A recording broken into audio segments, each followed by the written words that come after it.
pastor está dizendo que foi mês passado, mas foi não, irmão, acho que já tem o segundo mês, mas graças a Deus. E naquela oportunidade, eu estava estudando, pensando com os irmãos sobre uma proposta de Paulo de trocar o temporário por o eterno. Lembram disso? E eu convido de novo os irmãos para abrir o mesmo texto de Filipenses capítulo 3, porque naquele dia Paulo apresenta pelo menos 3 razões pelas quais ele está querendo trocar as coisas temporárias pelas eternas. E a primeira coisa que ele fez foi apenas a primeira coisa que ele ficou deslumbrado, que ele entendeu que valia a pena abandonar todas as coisas e considerar como perda todas as coisas. A primeira coisa que nós estudamos foi que ele queria conhecer o próprio Cristo. Lembram lá? E nós passamos todo o nosso tempo naquele dia analisando essa perspectiva de Paulo e confrontando com a ideia que se apregou hoje, que basta conhecer a si mesmo, que os seus problemas estão resolvidos. E não estão, irmãos. A gente sabe que conhecer a nós mesmos é algo importante, lógico que é. Saber quem eu era e saber quem eu sou hoje. Saber que eu era filho das trevas, mas fui transportado para o reino do Filho do seu amor. Saber que eu era um miserável, inimigo de Deus, mas hoje eu sou amigo de Deus, porque Jesus disse: eu já não vos chamo servo, escravo, mas vos chamo amigo, porque o servo não sabe o que faz o seu Senhor. É lógico que conhecer isso é importante.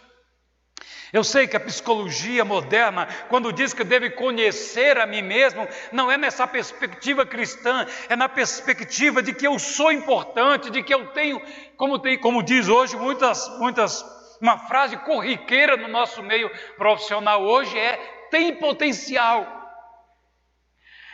A ideia que a psicologia moderna usa para dizer que eu devo conhecer a mim mesmo como solução para os meus problemas olhe para dentro de você e veja que você tem potencial.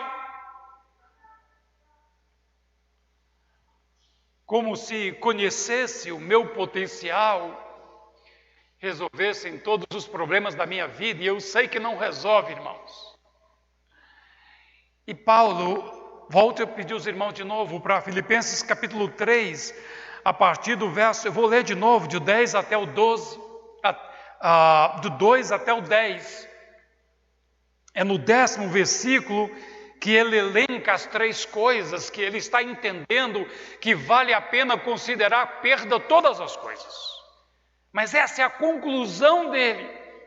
Antes de chegar na conclusão, ele vai desenvolvendo o raciocínio, que eu convido os irmãos de novo, porque é possível que de lá para cá os irmãos não lembrem mais exatamente o que o texto diz. Filipenses capítulo 3, a partir do verso 2, acautelai-vos dos cães, acautelai-vos dos maus obreiros, acautelai-vos da falsa circuncisão, porque nós é que somos a circuncisão, nós que adoramos a Deus no Espírito e nos gloriamos em Cristo Jesus e não confiamos em nós mesmos, ou então não confiamos na nossa carne. Eu ainda mais, fui circuncidado ao 8º dia, da linhagem de Israel, da tribo de Benjamim, hebreu de hebreus, quanto à lei eu era fariseu, quanto ao zelo, perseguidor da igreja, quanto à justiça que há na lei, é irrepreensível. Mas o que para mim era lucro, isto considerei por perda por causa de Cristo. E sim, de fato, considero tudo isso como perda, por causa da sublimidade do conhecimento de Cristo Jesus, meu Senhor, por amor do qual perdi todas as coisas e eu as considero como refúgio, como esterco, para ganhar a Cristo e ser achado nele, não tendo justiça própria que procede de lei ou da lei, senão a que é mediante a fé em Cristo Jesus, a justiça que procede de Deus baseada na fé. Verso 10, ele apresenta as 3 coisas que justificam tudo isso, que perdeu tudo. Qual é o alvo dele considerar todas essas coisas como perda? E ele diz no verso 10, eu considerei tudo como perda para poder conhecer a Cristo. Segundo, conhecer o poder da sua ressurreição. E terceiro, conhecer a comunhão do seu sofrimento, conformando-me com ele na sua morte, para que de algum modo possa alcançar a ressurreição dentre os mortos. Querido Senhor, obrigado mais uma vez, Senhor, por estar diante de Ti, com temor e profundo temor. Eu sei, Senhor, que não é de pão somente que vive o Filho do Homem, mas da palavra que sai da boca de Deus. Eu sei que a Tua palavra diz que ouvi e a vossa alma viverá, e o que faz viver é ouvir o Senhor e não a nós mesmos. Por isso, Pai, eu peço que o Senhor nos livre agora de todo raciocínio meramente humano, de toda lógica, Senhor, meramente humana, e o Senhor abra os olhos do nosso entendimento para que possamos compreender, Senhor, o Teu propósito. Senhor, expõe a Tua palavra para nós, Espírito de Deus, que um dia iluminou esta palavra, ilumine os olhos do nosso entendimento, para que possamos compreendê-la, Senhor, e expõe a nossa alma à Tua palavra nesta noite. E ainda, Senhor, na autoridade do Teu nome, nós ordenamos a toda ingerência do inferno que veio para o nosso meio, que retroceda em nome de Jesus. E levamos ainda cada pensamento à obediência de Cristo Jesus, nosso Senhor. Amém. Amados, carta de Filipenses é bonita demais. E por que é bonita? Porque é uma carta personalíssima. Paulo escreve uma carta que ele apresenta a intimidade dele como nenhuma outra carta. Nas outras cartas, Paulo precisa defender o seu apostolado. Ele começa, por exemplo, 1 aos Coríntios, dizendo: Paulo, apóstolo de Cristo pela vontade de Deus. A igreja está resistindo a aceitar o apostolado, a autoridade de Paulo, e ele precisa impor. Ele diz: olha, eu sou apóstolo, quer vocês queiram ou não, porque eu fui chamado por Deus. Esse chamado é impositivo. Mas a carta aos Filipenses é uma carta diferente, irmãos. Paulo não está preocupado, ele não precisa defender o seu apostolado, porque esta é uma igreja que se irmanou a Paulo, não só em receber, mas como também dá. Por pelo menos umas 3 ou 4 vezes, a igreja de Filipos foi a única igreja que mandou sustento para Paulo. E quando Paulo escreve essa carta, provavelmente ele está preso, não sei se em Éfeso ou se no primeiro momento da prisão dele de Roma. Mas o que faz Paulo escrever essa carta é que a igreja de Filipos mandou uma oferta para Paulo, e era oferta generosa, irmãos. Por meio do irmão Epafrodita, uma viagem que lá demorava entre 2 e 6 semanas, uma viagem perigosa, com risco de vida, mas mesmo assim a igreja estava disposta a correr o risco para participar do ministério de Paulo. Então essa igreja era especial para ele. Há palavras, por exemplo, em Filipenses, que você não acha em nenhum outro lugar nos escritos de Paulo. Paulo, no capítulo 2, quando ele vai falar da igreja, do amor que tem dentro da igreja, ele diz que tem nesta igreja uma coisa chamada entranháveis afetos de compaixão, ou entranháveis afetos de misericórdia. E esta palavra, imagino que Paulo tenha inventado, tenha cunhado essa expressão, porque na verdade ela significa aquele sentimento que alguém que está apaixonado, O rapaz que está apaixonado por uma mulher, ou a mulher que está apaixonado pelo homem, quando ela escuta a voz do seu amado, a sua barriga treme, o seu estômago gela, as suas entranhas estremecem. É isso que diz entranháveis afetos. O que é isso? Ao ouvir a sua voz, a sua entranha treme. Ou numa linguagem mais nossa, dá o frio na barriga, só de ouvir a voz. Era esse tipo de sentimento que Paulo narra sobre, que ele expõe do carinho e do zelo que ele tem pela igreja de Filipos. Então, amado, primeira coisa, nós já discorremos no nosso último encontro, e se os irmãos não lembrarem mais, os que estão apaixonados aqui, estão olhando para mim rindo. Será que estão sentindo isso? Estão sentindo o frio na barriga? Quisera eu, amado, sentíssemos isso por Deus, como Paulo estava sentindo pela igreja de Filipos. Então, no nosso último encontro, nós abordamos essa primeira parte. Paulo disse: olha, eu considerei todas as coisas como perda para poder conhecer a Cristo. E nós estudamos isso no último encontro. O irmão que ainda não lembraram, que não assistiu, pode voltar no site da igreja e está lá ainda essa mensagem.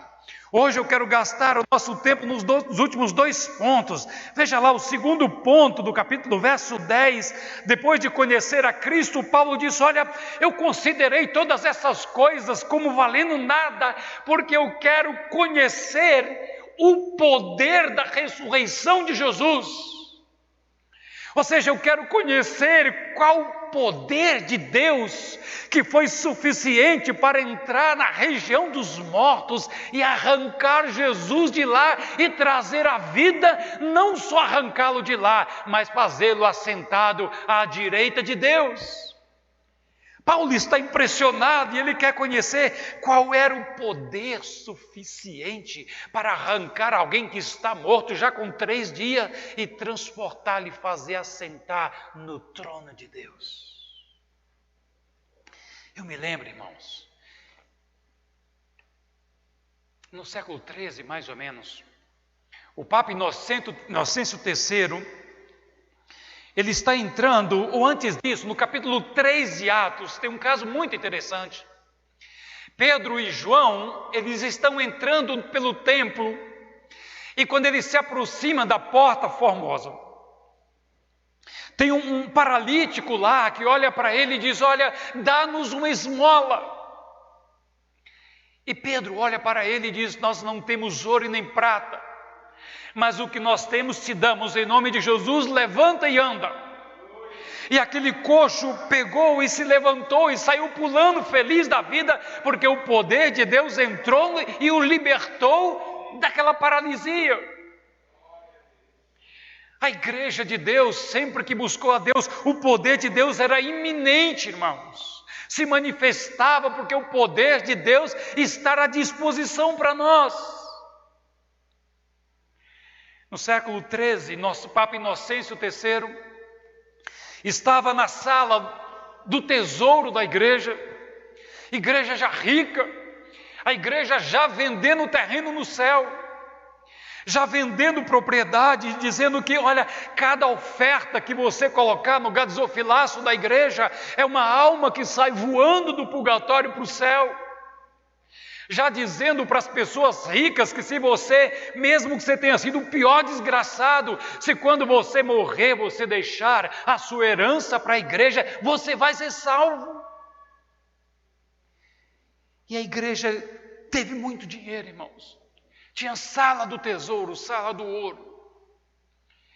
E o Papa Inocêncio III, ele estava lá, e quando Tomás de Aquino se aproximou, ele disse: Tomás de Aquino, já não podemos dizer não temos ouro e nem prata. Olha, deslumbrado com aquilo. Tomás de Aquino olha para ele e diz: também já não podemos dizer levanta e anda. A igreja se perdeu no caminho por causa do ouro e da prata. Esqueceu de conhecer o poder de Deus. Era isso que Paulo está dizendo: olha, o ouro, a prata, a fama, o pedigree, o berço de ouro, tudo que eu tinha eu considerei como nada, porque eu estou interessado em conhecer o poder de Deus que arrancou Jesus dos mortos e o fez assentar na glória eterna.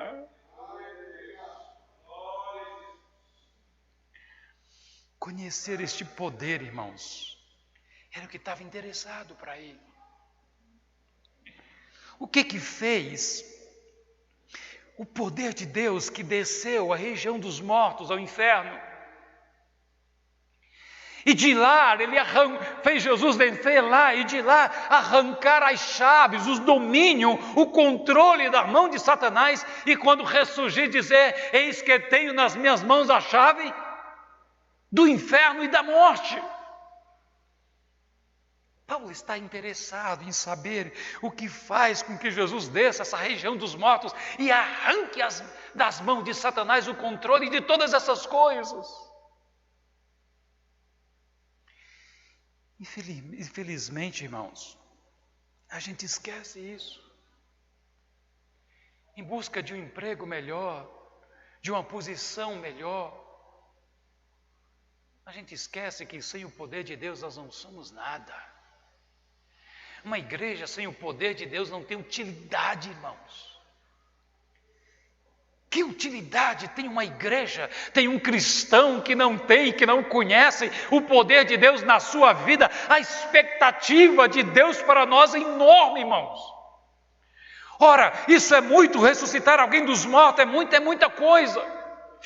Curar enfermo é muita coisa. Tomar as chaves do diabo é muita coisa.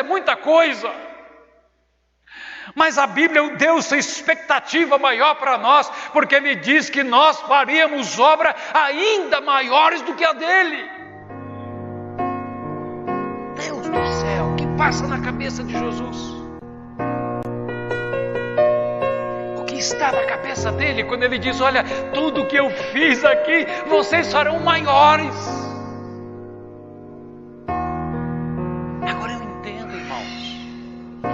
Agora eu entendo a perspectiva de Paulo, a preocupação de Paulo em conhecer que poder é este.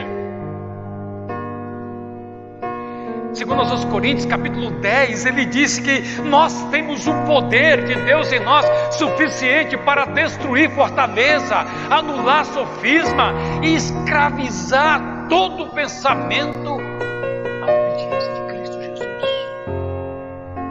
Olha que coisa fantástica.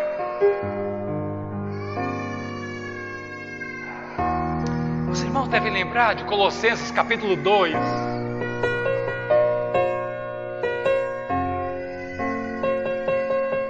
Colossenses capítulo 2, irmãos, é um dos textos mais fantásticos da exposição do poder de Deus. O que diz Colossenses 2? Colossenses 2 vai dizer o seguinte: imagine agora Israel quando no ano 722 foi levado escravo para a Síria, andando 800 quilômetros a pé, normalmente amarrado um no outro, ou nus, ou pelados. Era assim que os reis transportavam os escravos. É por isso que no final da Avenida Champs-Élysées, na França, tem o chamado Arco do Triunfo. É por isso que você chegasse em Roma, também tem um parecido com isso. Quando você chegava na Babilônia, tinha a principal avenida. Era para desfile com um grande arco no final. Para que quando o general, quando o rei, o comandante entrasse por aquela avenida, ele trouxesse consigo um monte de escravos, de pessoas conquistadas na guerra, pelados, vergonhosos. O que diz Colossenses capítulo 2? Colossenses capítulo 2 diz que Jesus entrou nesta avenida, puxando atrás de si Satanás, pelado. A Bíblia diz que ele desnudou Satanás e triunfou dele na cruz. O que é desnudar, irmão? Desnudar é arrancar a roupa. E o que Paulo tem em mente quando ele diz que Jesus triunfou dele? Entrou naquela avenida e todo o céu vai ver a glória dele, e todo o céu vai glorificá-lo e vai exaltá-lo quando vê a vergonha que ele impôs a Satanás e todos os seus seguidores. Quer ver um texto fantástico, irmão? Tem um texto da Bíblia que diz assim: levantai-vos, ó portais eternos. Levantai para quê? Para que ver? Para quê? Saia o Rei da Glória, foi isso? Não! Olha que texto legal. Ele não está na perspectiva que esses portais devem se abrir quando Jesus vier para se encarnar na terra, não é isso. Ele não diz levantai-vos, ó portais eternos, para que saia o Rei da Glória, não. O que está acontecendo no céu é que ele está vendo a vitória de Jesus na cruz, triunfando, envergonhando Satanás, e ele agora vê, o salmista vê Jesus voltando para os céus, e quando ele vai entrando nos céus para sentar-se à direita de Deus, alguém grita: levantai-vos, ó portais eternos, glória a Deus. Levante-se para que entre o Rei da Glória. O Rei que desnudou Satanás e os expôs ao desprezo público. É isso, irmãos, que Paulo está querendo conhecer. É por isso que ele diz: nem prata, nem ouro, nem descendência, nem pedigree, nem reputação, nada disso está valendo nada para mim, porque eu quero conhecer isso. Abra sua Bíblia, se prestar atenção um pouquinho, tem um texto que Paulo está tratando exatamente disso, Efésios, capítulo 1, verso 19. Paulo está orando e ele está pedindo várias coisas aos irmãos, que Deus dê aos irmãos. Ora para que Deus abra os olhos do entendimento, esclareça os nossos olhos, em todo conhecimento, em toda sabedoria. E Paulo vai concluir no verso 19 dizendo que ele quer que nós compreendamos, irmãos, qual é, aí diz o texto, a suprema grandeza do seu poder para nós os que cremos, segundo a eficácia da força do seu poder. Existem no Novo Testamento grego pelo menos 7 palavras para poder. E só nesse texto, conte comigo quantas tem. Suprema é uma deles, grandeza é outro deles, poder é outro deles, eficácia é outro deles, força é outro deles e poder é outro deles. Ora, das 7 palavras que tem no Novo Testamento para poder, Paulo junta num só verso 6 deles, irmãos. Qualquer dessas palavras aqui, olha, suprema, grandeza, poder, eficácia, força e poder, qualquer uma dessas palavras significa poder. O que Paulo está querendo dizer quando ele amontou as 6 palavras num verso só? É como se ele quisesse dizer: eu quero que Deus abra os olhos do nosso entendimento para que eu compreenda o poder, do poder, do poder, do poder, do poder, do poder e do poder de Jesus em nossas vidas. Olha quão impactado, irmãos, ele estava com o poder de Deus. Olha para o seu irmão e diga: misericórdia. Se nós não desejamos, irmãos, conhecer esse poder de Deus, todas as vezes que nós vemos um gafanhoto na nossa frente, nós dizemos: meu Deus, tem um gigante. Todas as vezes que eu olho um gafanhoto, eu digo: ele é um gigante na minha frente. Todas as vezes que eu vejo um problema, eu digo: oh Deus, o Senhor não está vendo o tamanho do meu problema. Deus é cego.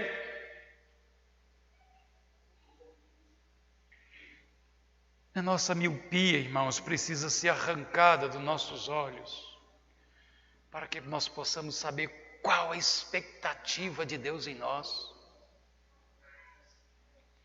Mendigamos demais o poder de Deus, quando Ele está disponível para a gente envergonhar Satanás nessa terra. Diga amém. A terceira coisa que Paulo está extremamente interessado, irmãos. Volte ao verso 10, a terceira coisa que ele está muito interessado, que ele considera que tudo o resto não vale nada. Ele quer saber o seguinte: olha, eu conhecendo a este Deus, eu conhecendo a este poder de Deus, agora eu quero saber qual é a minha parte nessa história. Paulo não quer ser espectador. Paulo não quer ser um relato de ouvir falar.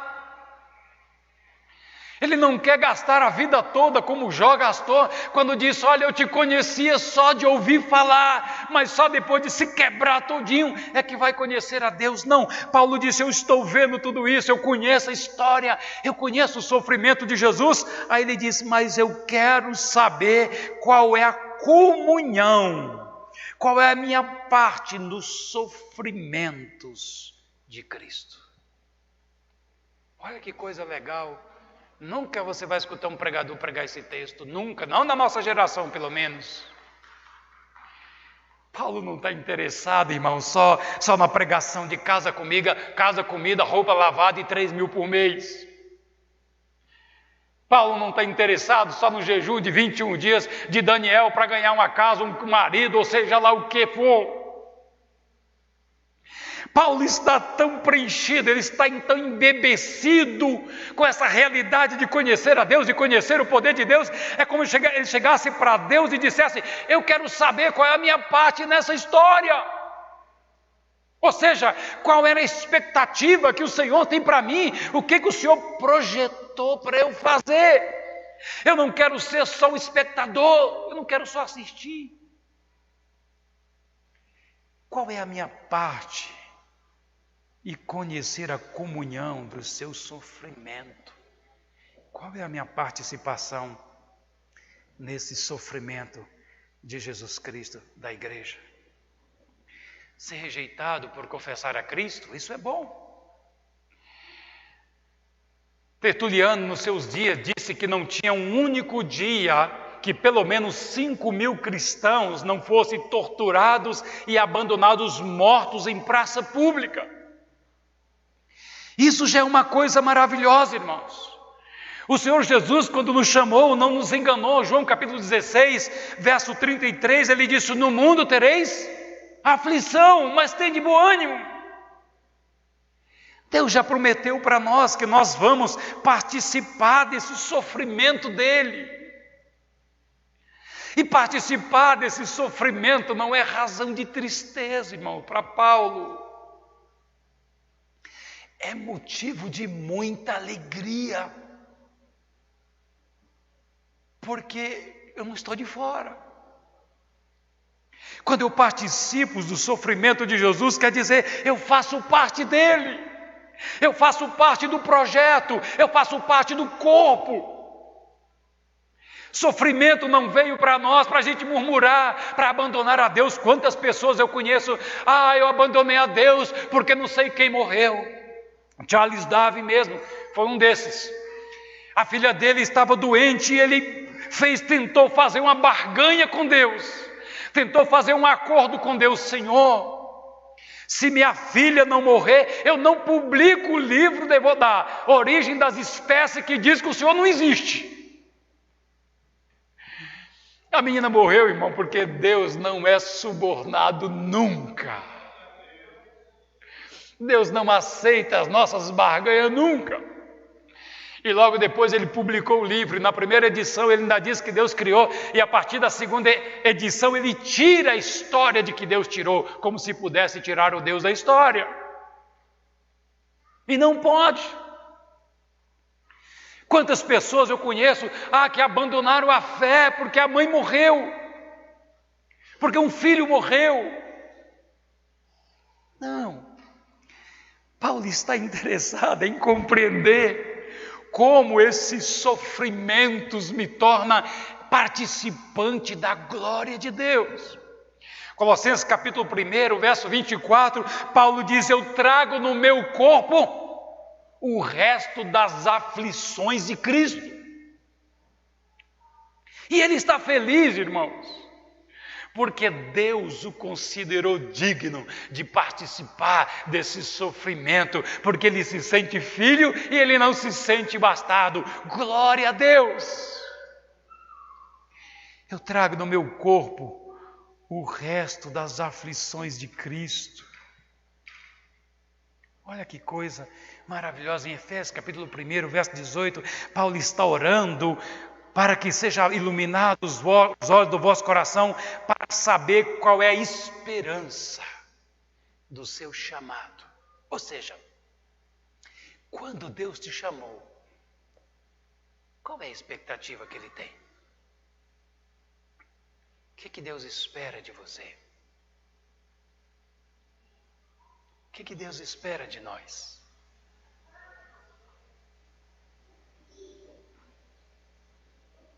Paulo, escrevendo aos Romanos, ele diz: eu estou bem certo de que nem morte, nem vida, nem presente, nem passado e nem futuro, nem anjo, nem principado, nem potestade, nada pode nos separar do amor de Deus. Olha que coisa boa! Ele cresceu no conhecimento, irmãos. Ele queria saber qual era a participação dele no sofrimento de Cristo, no sofrimento que a igreja passaria, e à medida que ele vai compreendendo isso, ele vai ficando mais feliz. Filipenses capítulo 4, verso 12, ele diz: eu sei estar contente em qualquer circunstância. Eu sei passar necessidade, eu sei ter abundância, eu sei passar fome, eu sei passar nudez, mas isso não vale nada, porque ele compreendeu que era parte do sofrimento de Jesus que ele estava participando. Paulo narra com minudências, irmãos, o seu sofrimento na segunda carta aos Coríntios, no capítulo 11. E eu chamo os irmãos para ler, abrem lá, 2 Coríntios, capítulo 11, Paulo vai narrar o tanto de sofrimento que ele já passou. A partir do verso 23.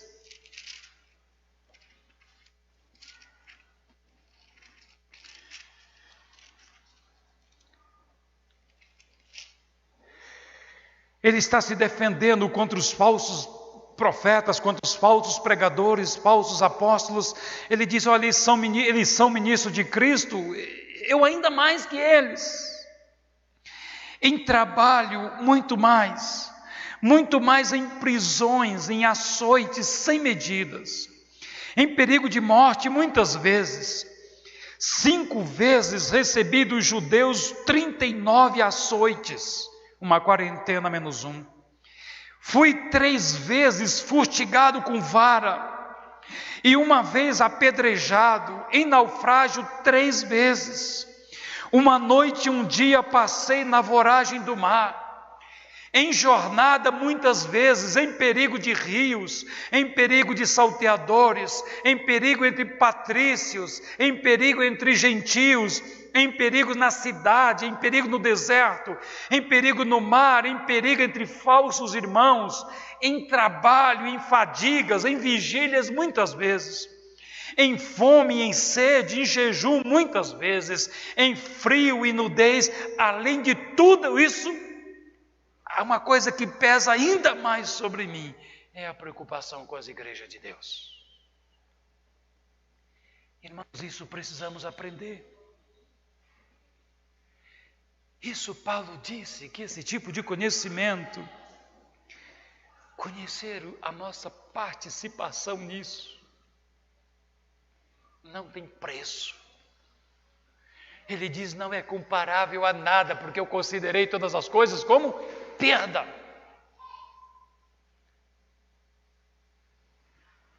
Inácio de Antioquia, já velho, 86 anos, E no meio da perseguição, muitos irmãos disseram: olha, Inácio, se esconde. Se esconde para que não te achem. E alguns irmãos começaram a usar da influência que tinha, escrevendo para autoridades em Roma e até para o imperador, para pedir que a vida dele fosse poupada, que ele não fosse morto. E ele pediu para os irmãos não fazerem isso. E o argumento dele era: os dentes das feras hão de me moerem, para que eu possa ser apresentado como o pão vivo de Cristo. E quando chegaram as pessoas para prendê-lo, para levá-lo, para depois ser morto, disseram: olha, se arrepende, nega Jesus. Nós não queremos te matar, mas te retrata para que nós não te matemos. E ele olha para aquelas pessoas e disse, falando sobre Jesus, ele diz: faz 86 anos que eu sirvo. Ele nunca me fez mal algum. Como posso eu negar o meu Senhor que me salvou? Oh, irmãos, nós precisamos compreender o valor do sofrimento cristão. Sofrimento cristão não é para ser digno de pena, é para ser digno de glória, porque quanto mais sofremos, mais nos aproximamos de Deus, mais compreendemos o reino e mais as coisas terrenas perdem a razão de existir. Aleluia! Quando vierem lutas, irmãos, não pense que Deus te abandonou.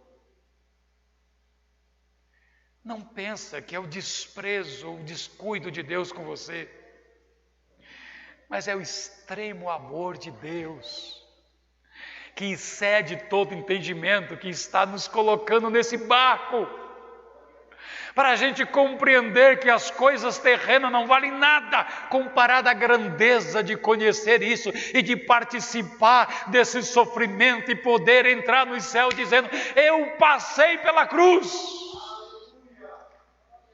Que coisa linda, irmãos. O sofrimento humano é um dos dilemas mais complicados da humanidade, que tem feito filósofos e tanta gente pensarem e se escandalizarem com ele. Provavelmente o livro de Jó foi o primeiro livro a ser escrito e provavelmente ficou 500 anos sem outra escritura. A Bíblia era só o livro de Jó. Porque Deus achou que a humanidade precisava de 500 anos só para compreender a razão do sofrimento humano. Paulo, escrevendo aos 2 Coríntios, ele diz para nós qual é a razão do sofrimento cristão. Você sabe qual é, irmãos? 3 coisas ele apresenta lá e eu vou terminar com isso. A primeira coisa que Paulo apresenta, a razão do nosso sofrimento, que ele está interessado em compreender, é que o meu sofrimento me faça compreender o sofrimento do irmão. Quando eu passo pelo sofrimento e depois eu vejo o irmão sofrer, eu tenho compaixão por ele, eu tenho empatia por ele, eu compreendo o sofrimento dele, eu compreendo a dor dele, porque eu já passei por aí. Então dê glória a Deus quando você estiver sofrendo, em vez de murmurar, diga: Jesus, eu sofrendo aqui, no dia que eu encontrar um irmão sofrendo, eu vou consolá-lo e não criticá-lo, eu vou ajudá-lo. Porque você vai poder dizer para o irmão: eu já passei por aí. Amém? Glória a Deus. A segunda razão que Paulo apresenta para o sofrimento humano cristão é que eu sirva de exemplo para os outros. Ora, irmãos, a pessoa, quando ver um cristão verdadeiro passar pelo sofrimento sem murmurar, se eu vejo o irmão Luiz Antônio passar por um sofrimento e ter que arrancar um rim, E eu vejo que ele não perdeu a fé, eu vejo que ele continua amando Jesus, eu vejo que ele continua buscando a Deus, eu vejo que ele continua dependendo de Deus. No dia que eu tiver que perder um dente, eu vou dizer, se o irmão Luiz Antônio pode perder um rim e continuar fiel a Deus, eu também posso perder e continuar fiel a Deus. É para isso que Deus permite o nosso sofrimento, para eu ser exemplo para o irmão. O irmão vai olhar para mim e dizer, se ele aguenta, eu aguento também. Um dos casos, irmãos, mais bonitos da história dos mártires era de uma jovem bem franzina, de 15 anos de idade, chamada Blandina. Blandina, viu, eu já citei esse exemplo, mas vou repetir aqui de novo, porque para mim ela é emblemático demais. Ela está vendo o seu grupo sendo perseguido, preso por causa de Jesus e depois mortos. Vou pedir só que as crianças não corram, por favor. E quando ela olha para aqueles irmãos sofrendo e morrendo, ela diz, olha, orem por mim, irmãos, por favor, olhem para mim. Ela diz, irmãos, olhem por mim, porque eu tenho certeza que quando chegar a minha vez, eu não vou aguentar tanto sofrimento. E Blandina foi presa e levado para a arena. E quando chegaram lá, colocaram-na para os leões comerem, e os leões não quiseram comer. Colocaram-na num banco de ferro quente e ela não negou Jesus. Depois enrolaram em panos numa rede e botaram bois para chifrá-la e ela sangrando não negava Jesus. E depois penduraram-na numa estaca e de lá ela viu muitos irmãos negando a fé por causa da tortura, por causa do sofrimento, e de lá ela gritava, irmãos, não negue a Jesus, porque o nosso sofrimento dura um pouquinho só, logo, logo vão se abrir os portões da glória e nós vamos entrar por ele. E diz a história que muitos irmãos, e até mesmo os algozes que estavam com medo, ou que estavam negando a Jesus, naquela hora recobravam a fé e decidiam morrer por causa de Jesus. Por que isso, irmão? Porque o nosso testemunho, o nosso sofrimento, ou a forma como enfrentamos o nosso sofrimento, é para motivar os outros. Amém? Vale a pena sofrer, irmão? Se for para fortificar o outro, vale a pena. Bendito o sofrimento. Que Deus nos dê capacidade para aguentá-lo. Terceira coisa que Paulo diz, que o sofrimento humano o cristão é para que a gente reconheça que a nossa absoluta dependência de Deus. A força não está em nós, a suficiência não está em nós. É por isso que Paulo disse, nele vivemos, existimos e nos movemos. É porque dele, para ele, dele, por ele, para ele são todas as coisas. A gente é teimoso, irmãos, a gente acha que é o suficiente demais, a gente acha que é bom demais.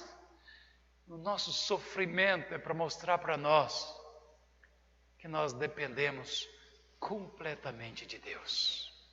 Glória a Deus. Glória a Deus, porque o sofrimento nos faz lembrar que nós não somos deuses, mas temos um Deus soberbo.